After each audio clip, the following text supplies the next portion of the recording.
रिसोड मालेगाव विधानसभा मतदारसंघामध्ये सलग 4 वेळा निवडून आलेले काँग्रेसचे आमदार अमित सुभाषराव झनक यांचा दिनांक 5 डिसेंबर रोजी दुपारी 2 वाजता महाविकास आघाडीकडून भव्य सत्कार करण्यात आला।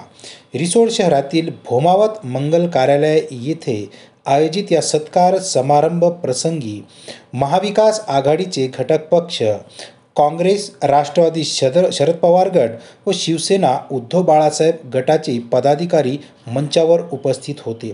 उपस्थित मान्यवरांनी आमदार अमित झनक यांचा भला मोठा हार टाकून त्यांचा भव्य सत्कार केला। यावेळी महाविकास आघाडीच्या पदाधिकाऱ्यांनी आपले मनोगत व्यक्त करत आमदार अमित झनक यांचे भरभरून कौतुक केले। यावेळी रिसोड मालेगाव मतदारसंघातील काँग्रेस, राष्ट्रवादी व शिवसेना उद्धव गटाचे कार्यकर्ते मोठ्या संख्येने उपस्थित होते।